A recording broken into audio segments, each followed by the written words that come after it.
मित्रांनो नमस्कार. नेहमीप्रमाणे नवीन व्हिडिओ घेऊन आलेलो आहे आज. निधी गोट फार्म मधील आपल्या फार्मचं मॅनेजमेंट कसं असतं तुम्हाला तर माहीतच आहे. फार्म मध्ये मी नसतो. हा फार्म आपले कामगार म्हणा आणि माझी आई आहे ते स्वतः मॅनेजमेंट बघते कसं काय.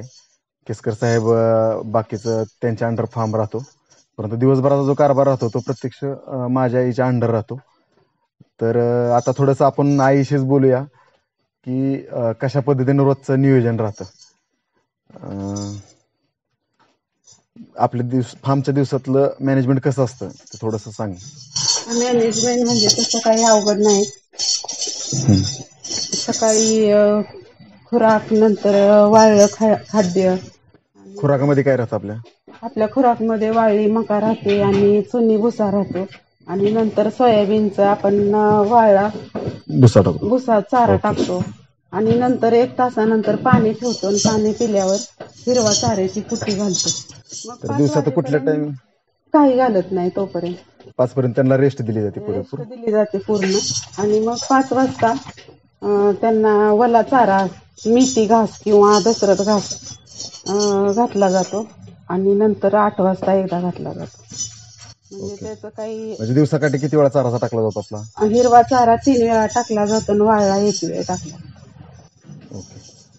बाकी काय शेड मध्ये अडचणी काय काय येतात फार्म मध्ये? फार्म मध्ये अडचणी अशा येतात की शेळी वेळेला झाली असेल तर तिच्याकडे जरा जास्त वेगळं लक्ष द्यावं लागतं. विली तरी पिल्लांना पाजण्यासाठी. मित्रांनो हा आत्ताचाच अनुभव आहे असा की शेळीच्या अंगात कॅल्शियमची कमतरता असेल, विकनेस पण असेल तर शेळ्या विकताना त्यांना त्रास होतो. बऱ्याच वेळा पिल्लं आडवी होणं किंवा जन्मल्यानंतर पण पिल्लं मरायची शक्यता जास्त राहते म्हणून ते अधिक लक्ष द्यावं लागतं.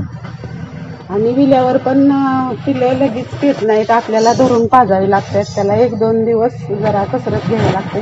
मग नंतर 3 दिवसापासून ते आपोआप आपली पेत जातात. मग लक्ष नाही दिलं तरी चालतं. पण शेळीला विटॅमिन, कॅल्शियम आणि खनिज मिश्रांच्या चाटण विटाच्या फार्म मध्ये दिसतात. परत विल्यानंतर काय नाही आपण विल्यानंतर एक जपार 5 दिवस देतो. 5 दिवस मग ते असं औषधं त्या शेळीची दिली जातात आणि मग नंतर ते रेग्युलरली नेहमीचं रुटीन चालू राहतं. पण फक्त विल्यानंतर 5-7 दिवस काही वेळेस शेळीला त्रास झालेला असतो.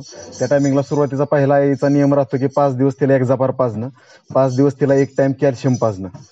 जर तिचा पूर्ण प्रकारे जार वगैरे पडलेला नसेल वगैरे तर अँटीबायोटिक असतात, बाकीचे मेडिसिन मिनोलेक्स वगैरे ती स्वतःच ही करते. बाकी सगळ्यात तिच्यासाठी ती गोष्ट सगळ्यात गरजेची वाटते, कारण की फार्मवरती लॉसमध्ये जाण्यातला तो सगळ्यात मोठा भाग राहतो की पिल्लाची मृत्यू होती. आणि ती मृत्यू का होती त्याचं एक तिनं डोळ्यानं बघितलेलं आहे. त्याच्यामुळे त्याचा सांगण्याचा उद्देश 5 दिवस तुम्ही रेग्युलरली ह्या गोष्टी करणं गरजेचं राहतं. सुरुवातीला पहिल्या मरण्यातला एक बरेच भाग आहेत ते नंतर आपण नक्कीच दुसऱ्या व्हिडिओमध्ये घेऊया. जर कोणी लाईक करायचं, चॅनल सबस्क्राईब करायचं विसरला असेल तर नक्कीच सबस्क्राईब करा. लवकरच भेटूया नवीन व्हिडिओ घेऊन. तोपर्यंत नमस्कार.